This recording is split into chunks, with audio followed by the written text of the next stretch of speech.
Today we're going to talk about the phrenic nerve, and that is the nerve that innervates the respiratory diaphragm. Your respiratory diaphragm is right at this level here, okay? So right here at Stan's bottom ribs is where his respiratory diaphragm would be. Now, because he's just a skeleton, I have a little pretend one here, all right? And so his respiratory diaphragm is going to kind of be like this, okay? It's going to be a dome-shaped muscle that transects through the torso at the level of the bottom ribs, okay? When the diaphragm engages and we take an inhale, so the engagement happens on the inhale, what happens is that that respiratory diaphragm is going to, the muscle fibers are going to shorten and the diaphragm is going to lower. And then as you exhale, the diaphragm comes back up, it relaxes, comes back up into this dome shape and forces all of the air out of the lungs. Now,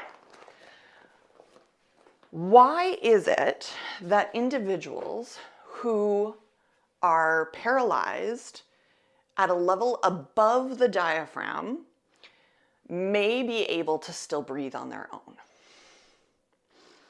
That's because the phrenic nerve that innervates the respiratory diaphragm actually comes from the cervical level of the spine. So the spine is broken up into four different sections, I should say. So we've got the cervical vertebrae up here in the neck, okay? So the cervical spine is where the phrenic nerve actually originates from, which means that if I take this, if this yoga strap is our pretend phrenic nerve, okay? It's really big in comparison to the phrenic nerve, but we're just going to pretend for today, all right? So what will happen is that that phrenic nerve will come out. Let me turn Stan here so you guys can see a little better. All right, that phrenic nerve is going to come out here at his cervical spine, travel down through his torso to innervate the diaphragm down here at the level of his lower ribs, all right? Here's the way that we can remember that the phrenic nerve comes from the cervical vertebrae. C3, C4, and C5, so levels C3, C4, C5, a little bit from C2 as well, but C3, C4, C5 keeps the diaphragm alive, all right? Now, the other thing that you need to know is that there is a phrenic nerve on either side. So there's a right phrenic nerve and a left phrenic nerve. Those phrenic nerves are going to come down.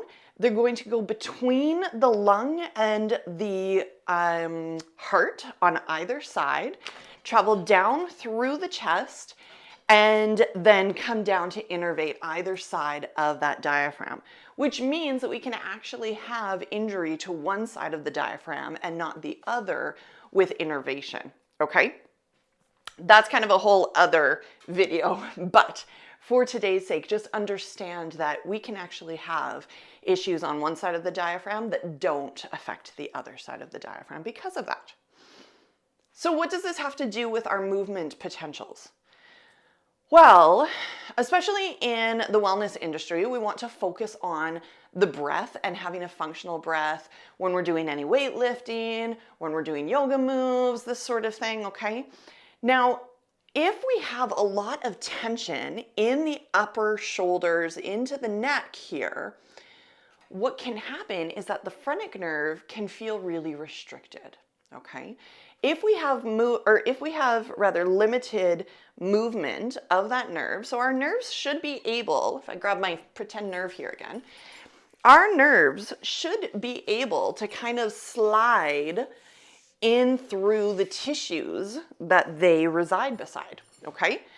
So if they feel restriction in those areas, they're going to almost become inflamed or trigger a sense of bracing within the nervous system, okay? The nervous system is going to understand information from that nerve, and your brain is going to say, hold on, we need to protect something here.